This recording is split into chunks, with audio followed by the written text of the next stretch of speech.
I am super excited to be sitting with Arundhati Ghosh and Ethiran. Arundhati is, as the festival organizers mentioned, she's a writer, and her book on polyamory in India released in April last year.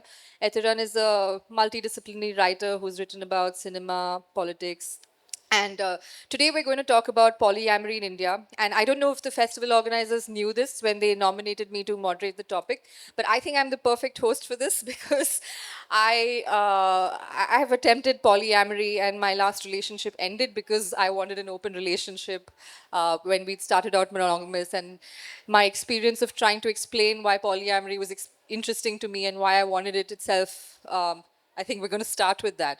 So to begin with, like, how do you even explain polyamory to someone who, or a society that, where all, I think we start off by thinking of relationships as this happily ever after montage, right? Like boy meets girl, boy chases girl, girl reluctantly gives in, convinces family to accept boy, they get married, and we don't really see what happens after. That's the 90s Bollywood movie, at least. And I grew up with that ideal of relationships. And then fast forward 30 years, I was about to get married, and I suddenly realized I kind of like people outside of this too, and I don't really know how to navigate that in this setup. So, how do you explain polyamory to someone who grows up with that background? Uh, Thanks so much, Sanjana. Ethiran, delighted to be on the panel with both of you.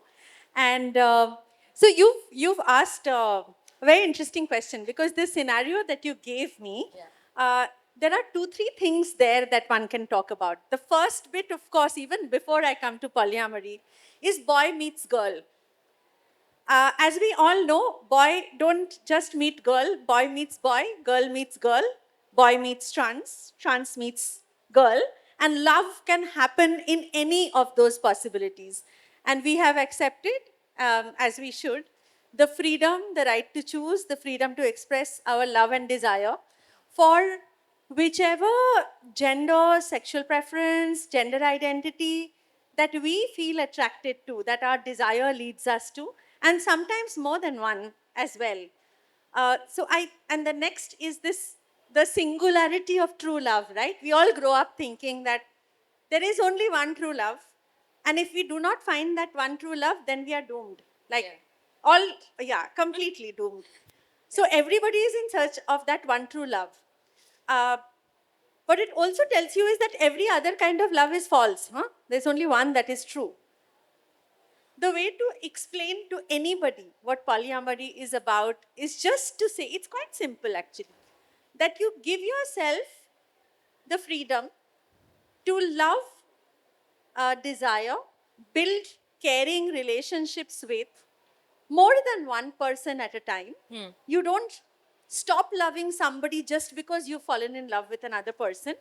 But this can happen romantically with or without sexual intimacy. It's not a must that sexual intimacy has to absolutely be part of this. It can be there, it need not be there. But it is the romantic attraction, the romantic desire that you can center in these relationships.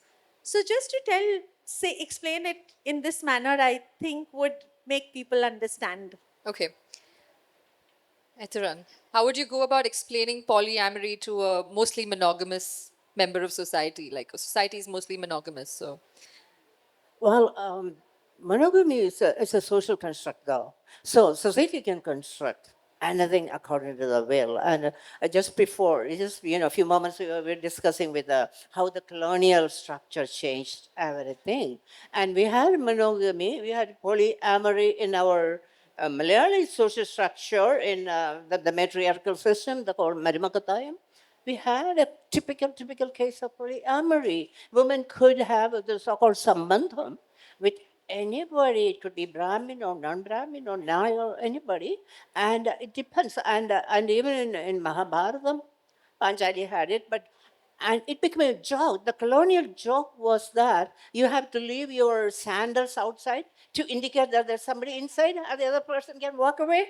That is being really brutal. That is the monogamy system telling you what exactly to do. It's the instruction to the guy, right?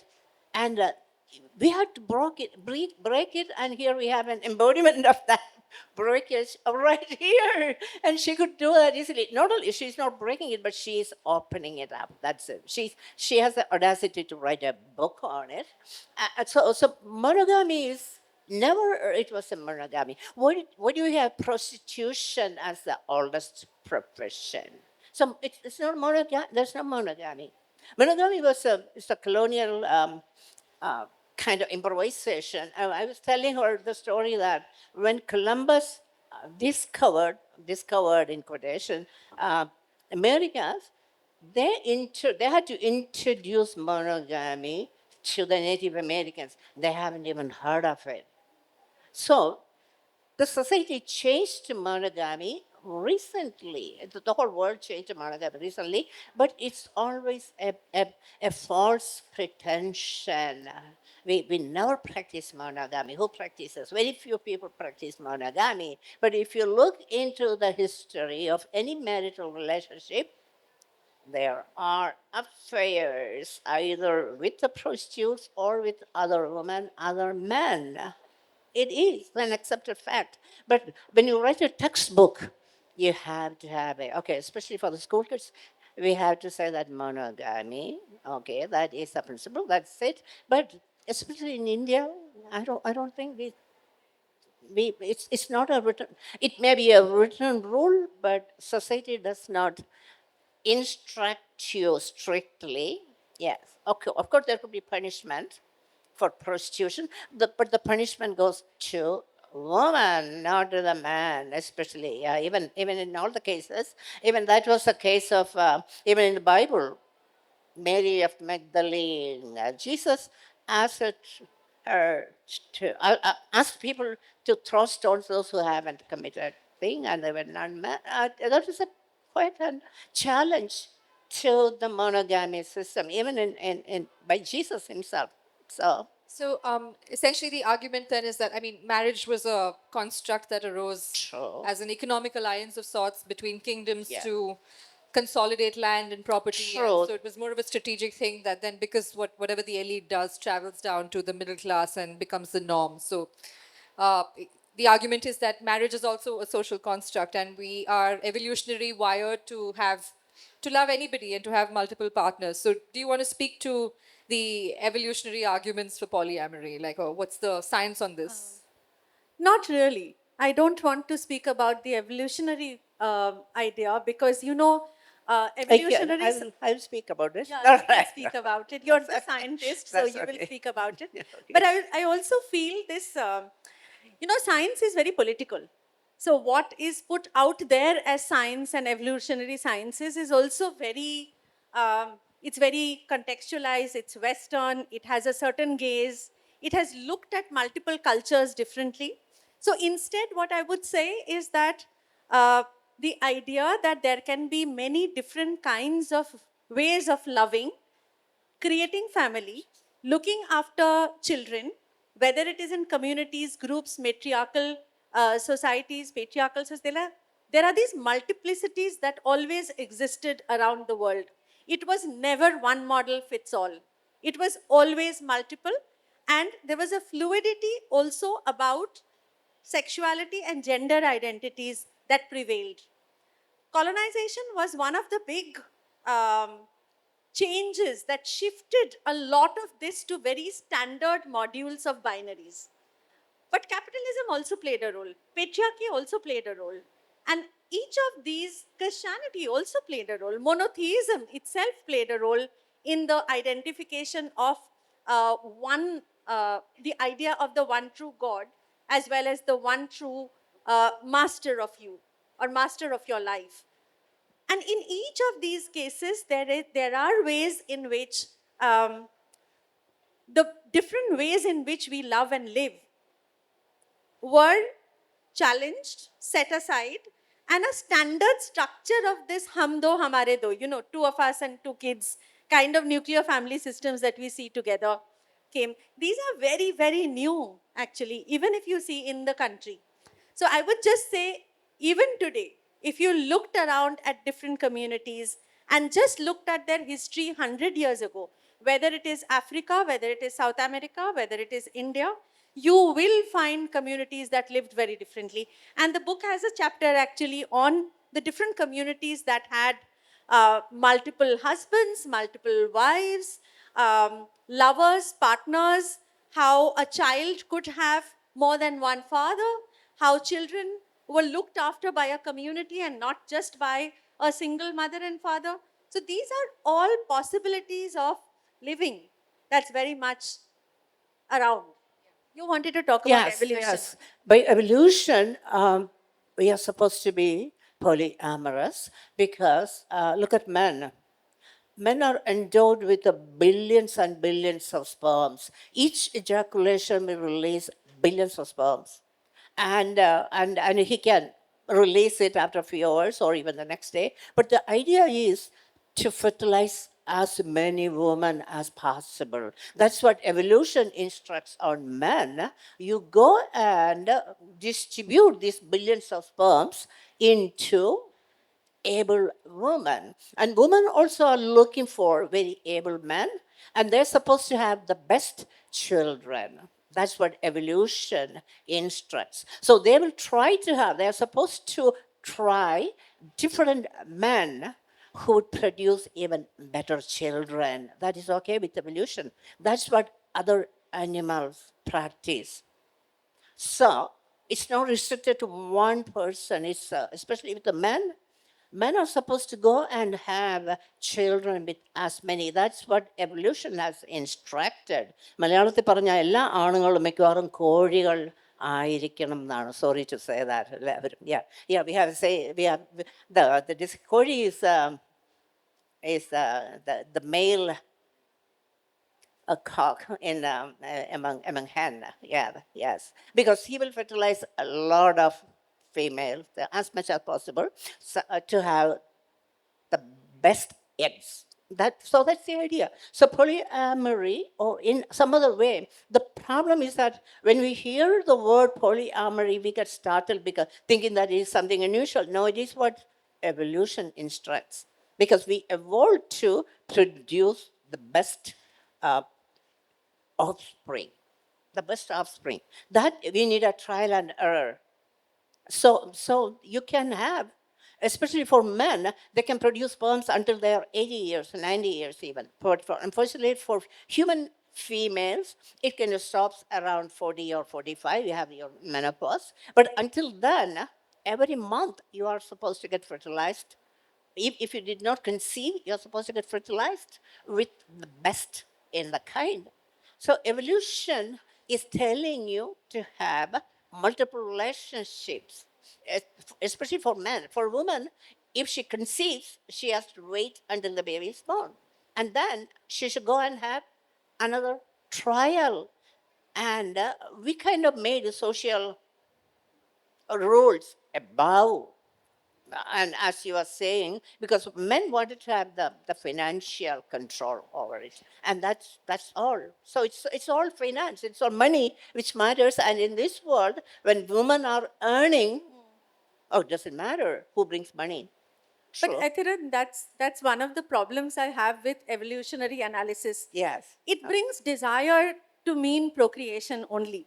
And True. I think, and that's the reason I was saying that I don't want to engage with evolution, because for me, procreation has nothing to do with desire. True. No, in human being, there's nothing. There's also the Yeah, we'll come to evolutionary that. argument for how women are supposed to have not just one orgasm but many. Yeah. Many. egos. Yeah. So evolutionary, I think that it's not on, desire is not only about male creation. And No, when no. you're looking at the world of the heart, and you're looking at Yes. the world of desire, whether it is emotional intimacy, physical intimacy, spiritual intimacy, um, I, I would rather like spend time thinking about those intimacies and how True. I have Yeah. to say But I think the evolutionary argument does not preclude or does not exclude those lenses, and no. we should bring in all those lenses into the conversation. I think my next question is again oscillating between the personal and the lenses that we have to look at this. Well, how does one realize their polyamory? How do you find out that you're polyamorous? Do you know that you're polyamorous, or is it like a sexual orientation where you've had an inkling for a long time and you sort of come out of the closet, or like what's the journey? See, I've seen, and because of doing the book, I also interviewed a lot of people who lead polyamorous lives. Not necessarily that they are out and open, because there is so much stigma that you can't be. It's like, you know how the queer world was 20 years ago. When I was in college, we didn't even have the word queer or gay or lesbian or homosexual. We didn't know. We just said this boy is a little girlish or this girl is a little boyish. That's all we said, right? And nobody was open about it. I think polyamory is at that place right now. But talking to a lot of people, because I did lots of interviews for the book, I realized there are two ways you arrive at it. One, there is a self-realization that you are capable, you have the desire, the ability, and you want to practice being in love with more than one person. That means that if I have a relationship with you and I have a loving, caring relationship, there's nothing wrong. There is no problem. I could still fall in love with another person because they are amazing. The same reason I fell in love with you. Because they're amazing, they're wonderful, and I want to build a relationship with them, right? And as long as there's honesty and transparency, it's fine. But there are also people who discover it differently, which is they begin as monogamous, they begin with monoamory, they begin with what society tells them is the only ethical, moral way to be, which is you love this one person, and they realize the issues. They realize how constricted they feel, how imprisoned they feel, uh, both the people in the relationship, and then they decide to open up. Then they decide that could we look at our relationship differently? Could we give each other the freedom to be in love with other people? It's like loving a beautiful poem, you know. Why will you not want anybody else to read it? If there is a fantastic poem that you really loved, wouldn't you want other people to read it? I mean, that's my logic. Yeah. It may not work with everyone. Yeah, one of the ways I tried to explain it was like you want a stable relationship, long-term relationship with someone that is going in the same direction as you, that has the ability to build these things with you. But that doesn't mean that there aren't amazing people outside. And the idea also of everyone, that one person being able to satisfy all your interests and curiosities, and that attraction outside is impossible. Like, I think monogamy is founded on a lot of pretense. The pretense being that you are at the center of my world and you talk to someone else and I'm going to get jealous. And a lot of that felt very performative to me. I mean, it's not that I don't feel jealousy or I don't want my partner to be jealous, but also that being the only truth was what I felt was wrong. So can you speak to that? How do you? I mean, it is at once true that we tend to have like attachments that make us jealous, but also it's not so limiting that you can't explore outside of it. So how do you navigate that in a polyamorous context? I mean, you can have attachment for which you are jealous, but you can also have attachments that you train yourself not to feel jealous about. I have seen jealousy. I mean, of course, I get jealous, but it's about also how you deal with jealousy. I also want to point out there is a very, very violent side to jealousy.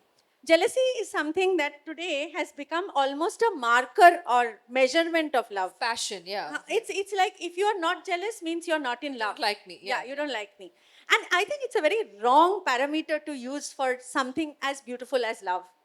Because, you know, I grew up in West Bengal, and when I was growing up, there was a lot of incidents of rejected male lovers throwing acid on the face of the girl who rejected them or moved on or said no.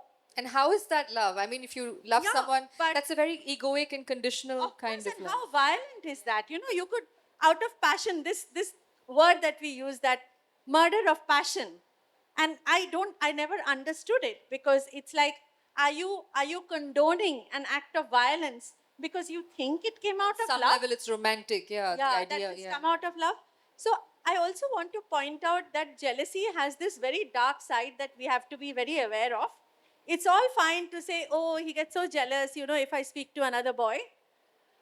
But it very quickly degenerates into something quite dangerous. And I think it's best to train yourself not to feel jealous or to feel less jealous or to deal with it when jealousy happens, and to understand it's something that's coming from inside you, your own insecurity. your own feelings of maybe abandonment, Yeah. your own feelings of competition. So it's not about what the other person is doing, it's about how you're feeling about that act. And that is something that is in your control. Yeah. That is something you have to work with in yourself, and that can't become a deal breaker in a relationship. But you can work with it. What about the other person who is jealous? How do you deal with him or her in an instance? Because suppose you have five relationship, out of that one is coming over this jealousy thing. So how do you have to manipulate it, or that means if you have to manipulate, that's a lot of work, which you don't want to do it. So I think most people who are in relationship with polyamorous people, most are polyamorous themselves. But the difficulty becomes if you are having a relationship with somebody who is monoamorous, Yeah. and therefore you are the center of their world, but you have many centers of your world. Alright. And in that case, of course, you have to work with that jealousy like with anything. What do we do with anger? What do we do with True. irritation? What do we do with frustration? We don't say because we are feeling frustrated or angry, we're going to leave this relationship. We work with it, right? True. We work together. So you work together with your partner on jealousy as well. Why does this one thing have to become a deal breaker? And I think most polyamorous people try and work through it. And if you can't, there are people who can't, then you decide this life is not for you. It's not working out. It's not working. Yeah, you try something else. Yeah, in fact, there's this Instagram channel called Dana in the Wolf, and they're the poly couple. So they do this mini series every week where they release an episode of what their poly life is like. And one of the poly couple, the man falls head over heels in love with this girl who sees herself as monogamous. It's not like she's judging polyamory, but her orientation is that we meet each other every day. You're my partner. We live together, and it's you do one relationship is enough to sustain her. But now she is in love with the poly man and vice versa, and they're trying to negotiate like what this would mean. What if she wants to live with him? Like, is he gonna leave his primary partner for her, or what's gonna happen? And that was a very tender sort of arc of the show to follow for me, because they're not reducing it to, oh, you don't love me because you're already with she's genuinely asking, well, I want to live with you at some point in the future. What are you going to do then, and what will happen to your primary partner? So let's sit with the most difficult part of this thing, right, where both parties are evolved, nobody's judging polyamory, and they're both understanding what both orientations stand for truly, because there is this level of devotion and commitment with monogamy that you will not get with someone who's with multiple partners. So there's something I want to bring up here, and this is a question that has come up in a lot of conversations I've done on polyamory. So when you talk about monogamy, you just say monogamy. When you talk about non-monogamy, you have to use an extra word. Ethical non-monogamy is what you say. It's called ENM for short. And I have wondered, does it mean that monogamy in itself is ethical, that the other part you have to describe, you have to underline it?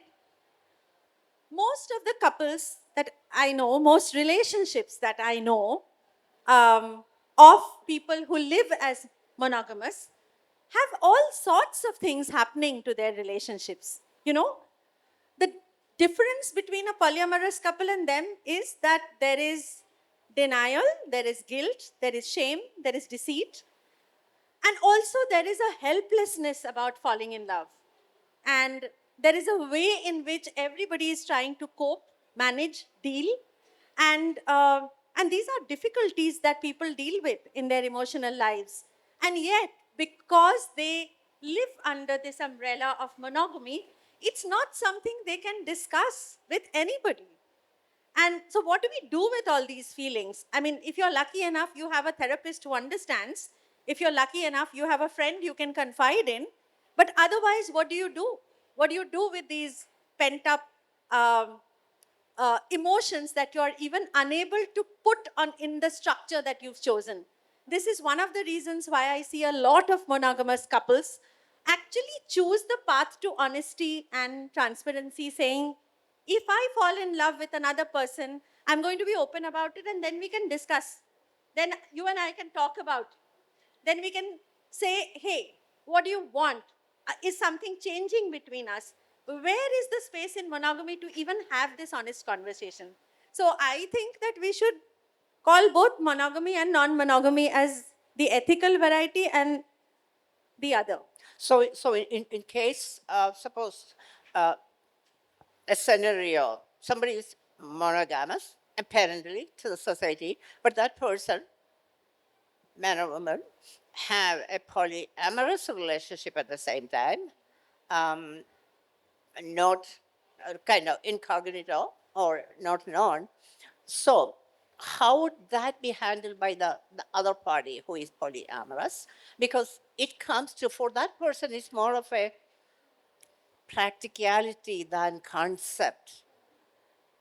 So how do you sort this out in such a, suppose you have one in the polyamorous situation, one is an accepted monogamous person, but nobody knows that he or she has the polyamorous condition. So who has to take the challenge in such a situation? Because here is a shifting from practicality and the conceptualism. Is it not a challenge? I don't think know. it's a question of, I would not call a person polyamorous unless they're honest about it to their partner. Okay. A polyamorous person who's being dishonest with their partner is simply cheating. I don't think that is, and it's not even cheating with permission. It is simply cheating. So if you are polyamorous, then your partner will know that. Well, okay. That honesty Sure. has to be there. You have to declare yourself. True. Yeah. Yeah. Even if you don't have any other relationship. Suppose, so there have been times, and I'm sure you have lived part of that life. You are polyamorous, but you do have just one partner. Yeah, yeah. And I'm And, also single, despite being And also yeah, single. mostly single. Yes, people don't believe that, but so many of us are single actually. But whoever you're dating, whoever you're seeing, whoever you want to build a relationship with, at the very beginning, like they should know what your sexual orientation is. Yeah. They should also know whether you're polyamorous or not, because Ethiran, there is another very practical angle to it, which is safe sex. If you are someone who is in sexual contact with multiple people, then you better be safe about that as well, health wise. It's another question you can't ask in a monogamous relationship, because most women I know of who in a monogamous relationship have asked their male partner to get tested. The male partners have got super upset with them. How dare you? It's like casting aspersion on their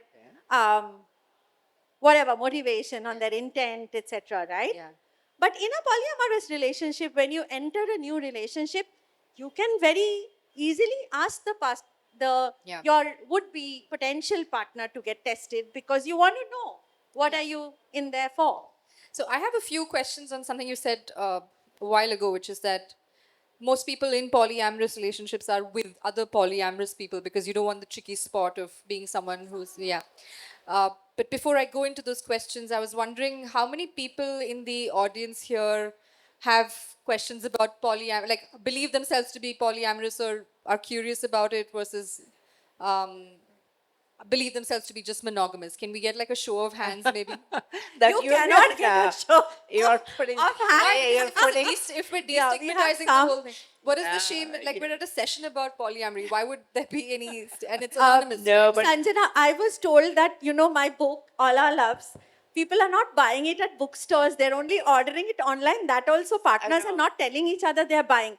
That is a good thing both for the publisher and me. Every house will have 2 books at least. Okay, so I So saw that's some. fantastic, I think. That's Also, great. they're not taking it home. They're leaving it at office. So one for office, I one think they for really home, need the multiple books. books. I Multiple really books need will to get read sold. the book. But I would love to pause for a few minutes and get an excerpt from the book because do you mind reading a part of it before we go further into questions? Like, if there's a part where you feel that's particularly like descriptive of the rest of the book or illustrative of polyamory, yeah. I'll read at the very end of it. Whatever you Yeah, feel is. okay. Yeah. There was a time when I looked to define love, narrowing its scope and focus, increasing the sharpness of light on it, tightly articulating it within heavily guarded boundaries, ordering it to raise its hand and distinguish itself from other relationships. I did not hesitate to make love a lonesome only child with all expectations of my dreams on its weary shoulders. Attempting to create a spill free environment, I made sure that the line of control around love was strongly adhered to with strict embargoes on strays. There was no place for ifs, maybes, no room for ambiguity. But today, with all my grace, I look at love as a gentler blur, overflowing and swirling in its porousness. It negotiates barbed wires and erases borders between romance, friendship, family. When I speak to many of my polyamorous friends, I realize they feel the same way.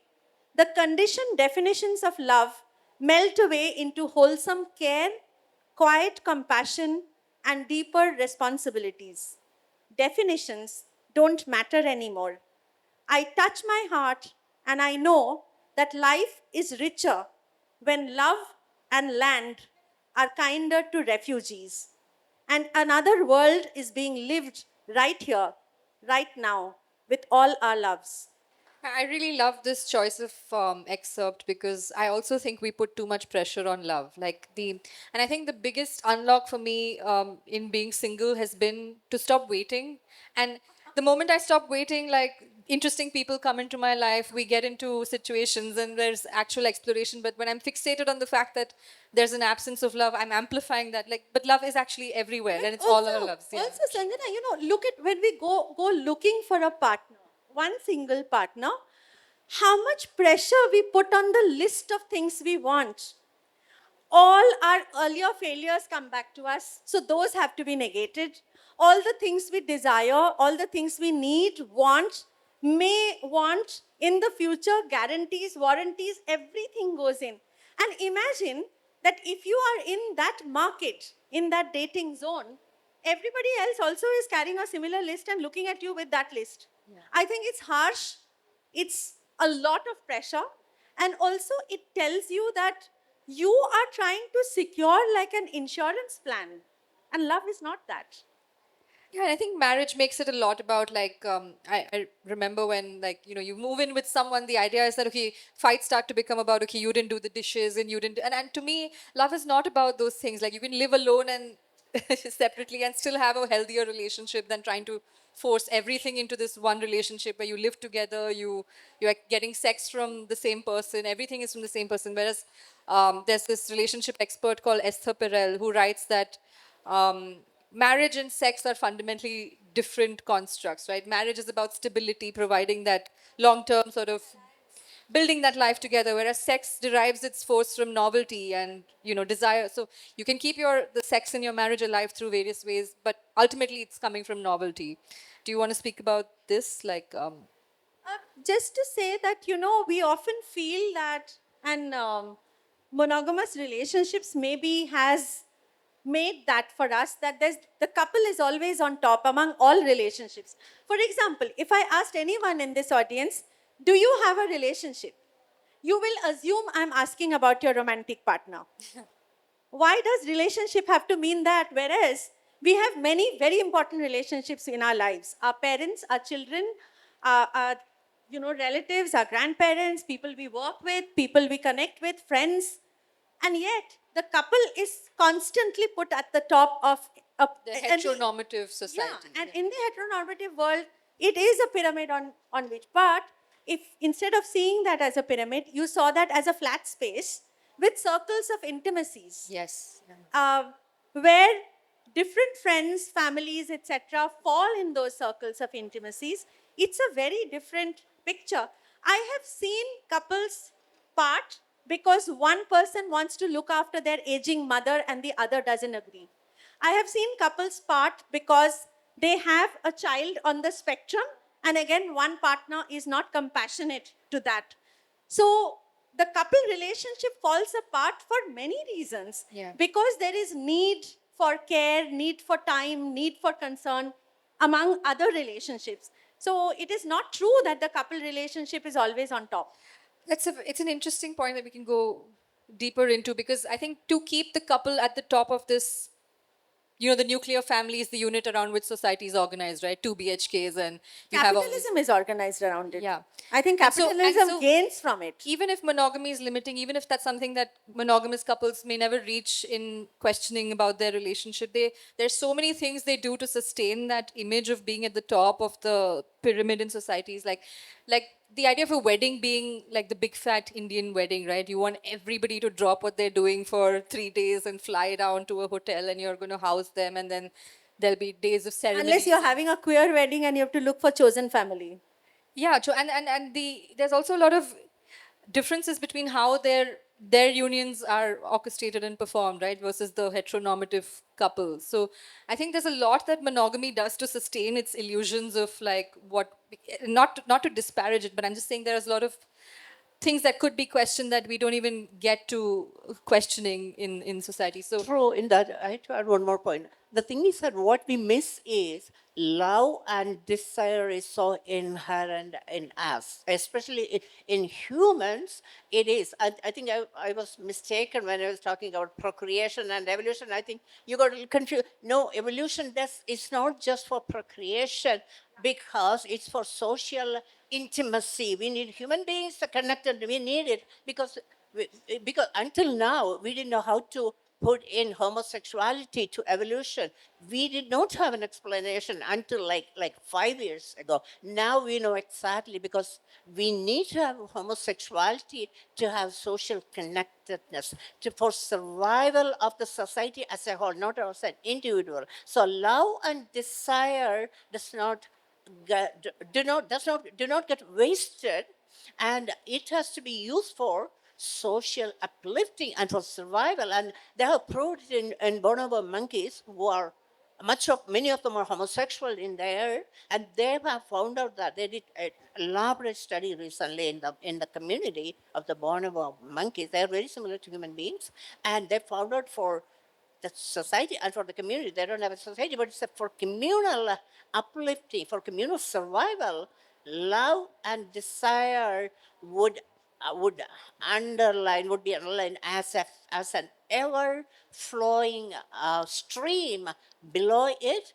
So love and desire can come out as in any forms. Could be polyamorous, it could be monogamy, polygyny, everything, all kinds. And these are all words we put and assign. And the thing is that, and the underlying thing, there was a paper in Nature about the underlying thing is that we are trying to compartmentalize these things where there's no need to compartmentalize. Think of the human society as a single one, and think of desire and love, which need not be connected to procreation, the evolutionary sense. This is called the neo-Darwinism. Darwin didn't know about this. And now neo-Darwinism is again being changed. We call it postmodern neo-Darwinism, about these kind of things. These are new concepts.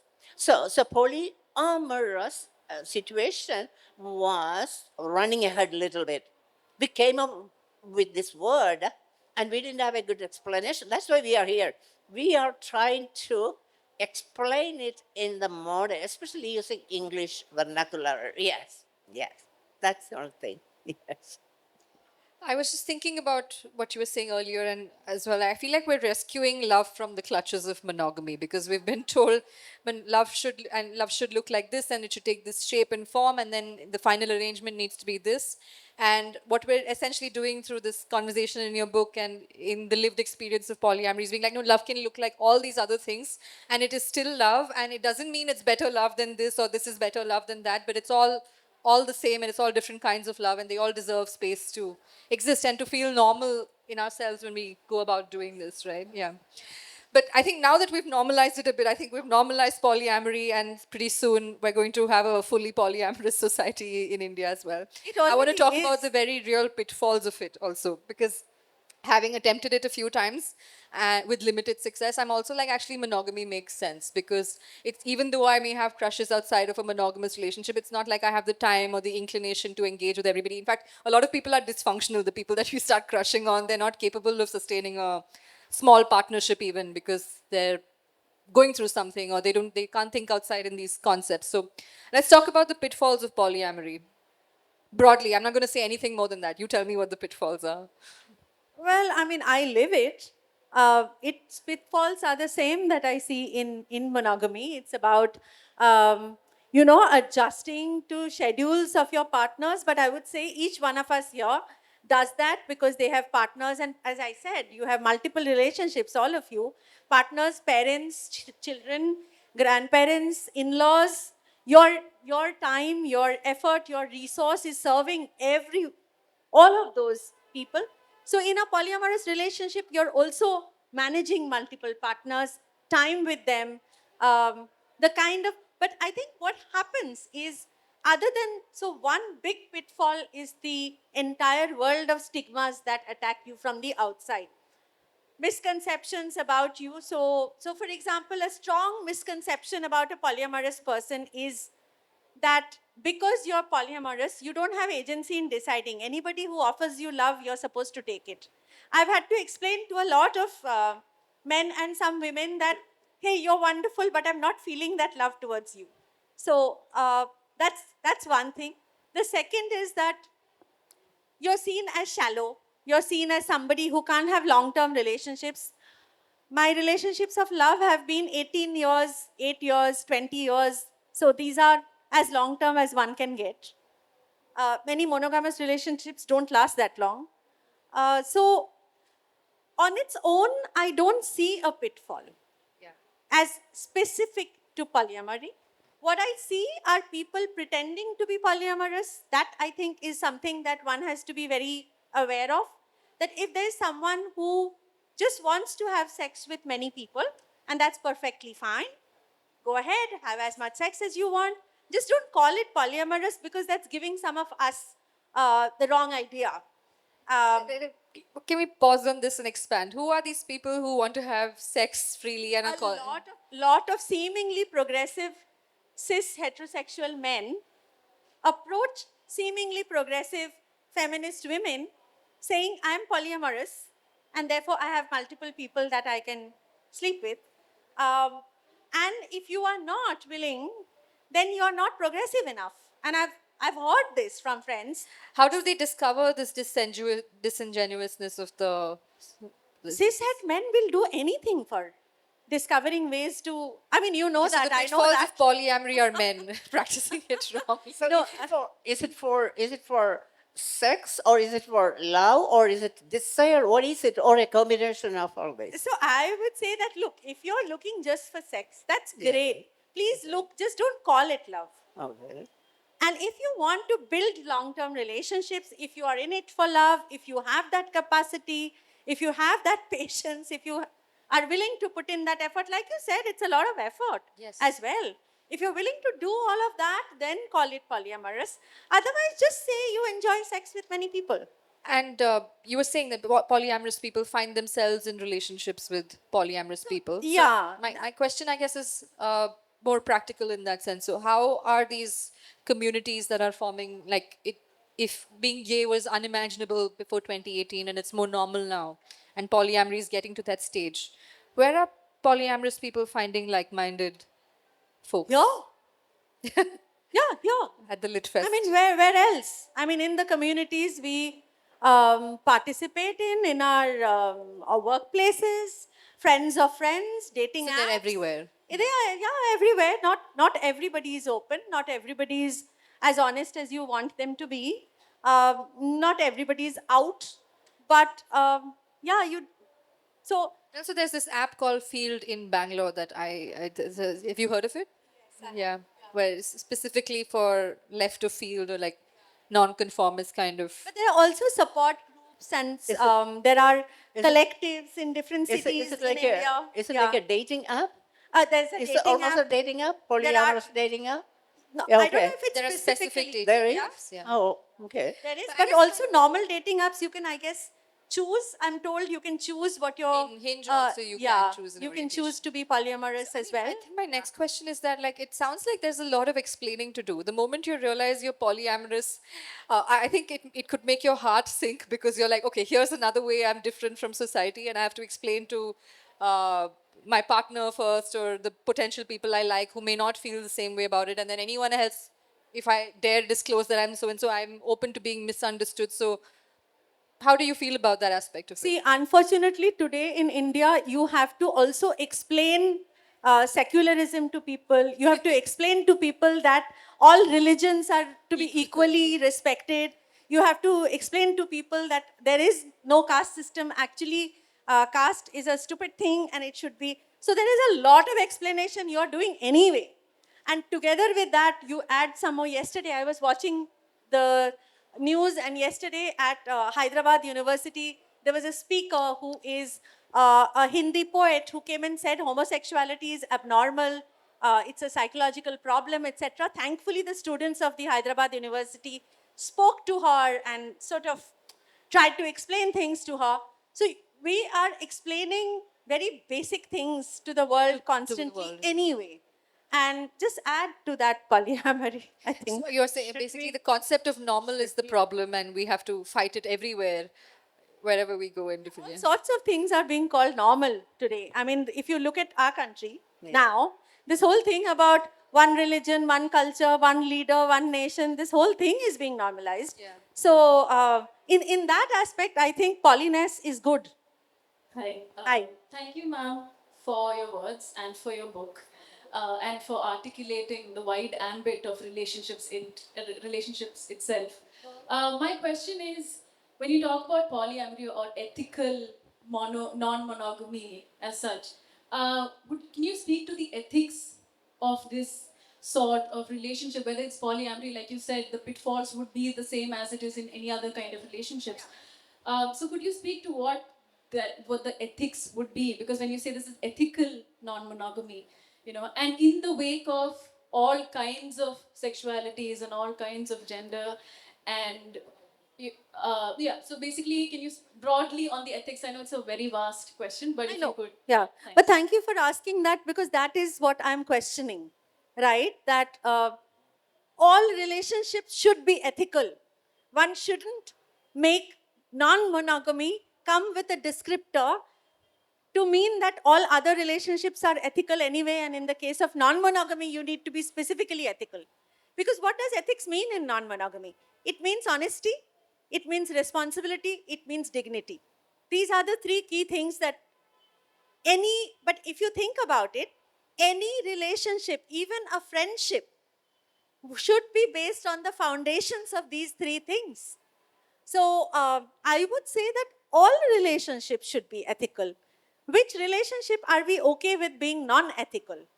So that's why I would champion for not using the word ethical in non-monogamy, because that specifically pulls it out to mean that non-monogamy on its own is unethical. Hi, ma'am. Thank you for this session.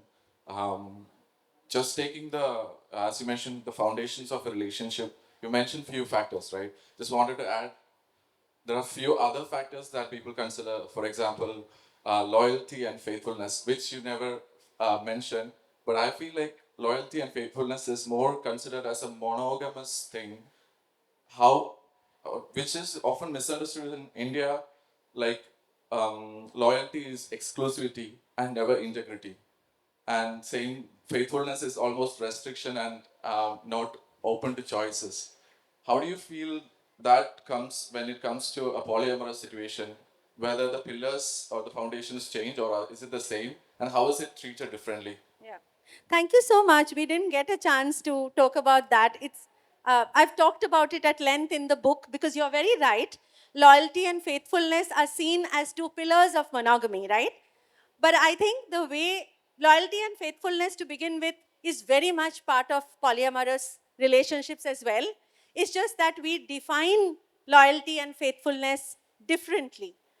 Loyalty in a polyamorous relationship means, what is it that you would do for this other person who you are in love with?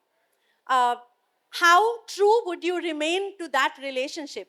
It does not, however, in monogamy, when you talk about loyalty, it deals with what you would not do with other people if you are in relationship. So I used to find it very funny that in monogamy, whenever you say loyalty, it's about I won't go out for a drink with this person, I won't sleep with this person, I won't have sex, I won't go for travel. So it defines everything you will not do. Whereas in the polyamorous ambit, you talk about what would you do for the person you're in love with. Are you going to be there when they're in hospital? Are you going to be there if their business runs out of money? Are you going to be there when their parents pass away?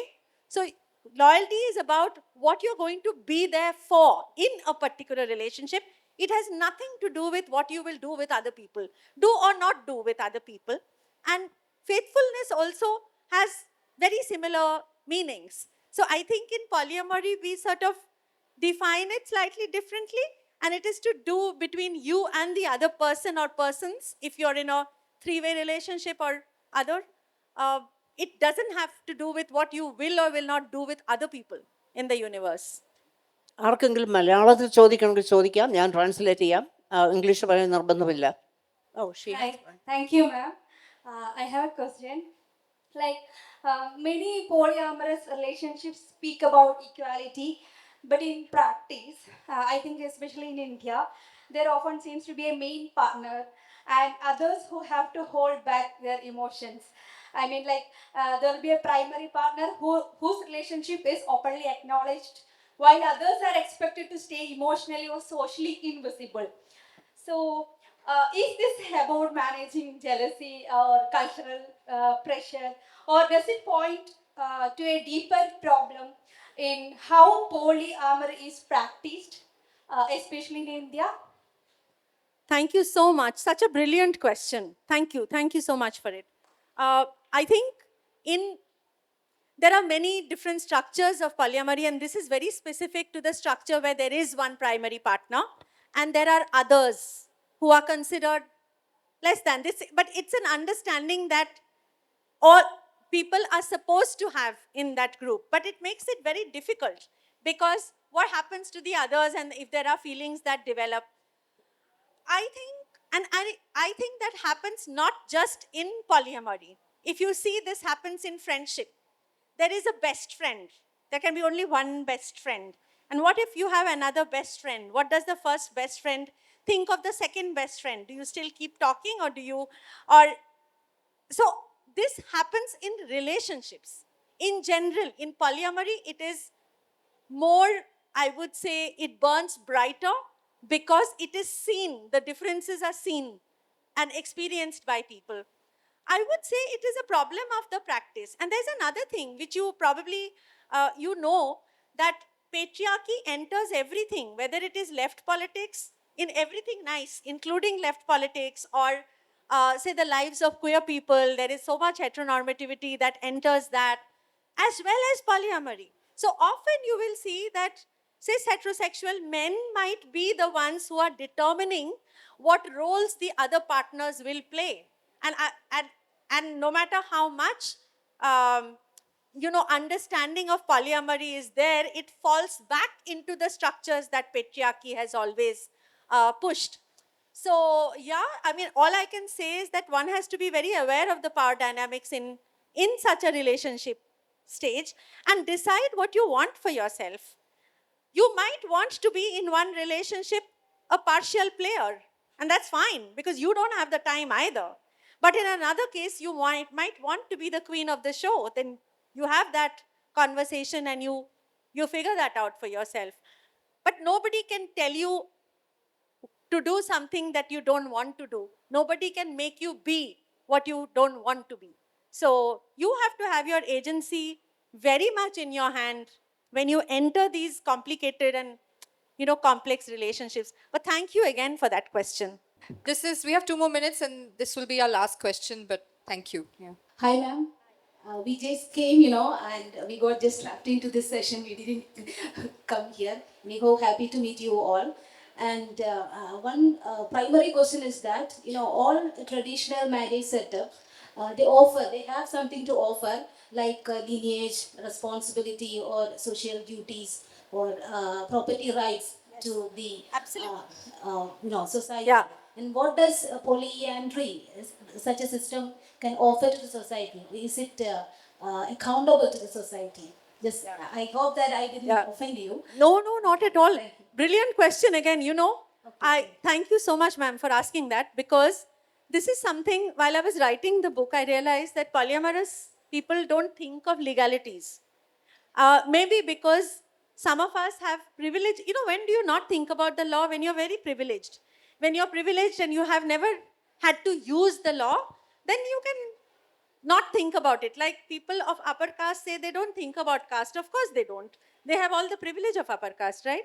So I've actually done 2 in-depth interviews with 2 lawyers, which is in the book, that talk about the difficulties of adding rights to polyamorous people, given that today all the family and marriage law that you see um, are based on heteronormative marriage, which is man and woman, and monogamy outside of the Islamic law. Other than that, everything that you see is based on these 2 foundations. And that's why it's a really difficult case. So right now, there's no legal right that polyamorous people can claim. That's what it is. Thank you for that question. Unfortunately, you. we'll have to stop now, but you've been a great audience, and I hope you enjoyed the session. Thank you, Arundhati Thank and you. Ethiran. Thank Thank you. Thank you so much.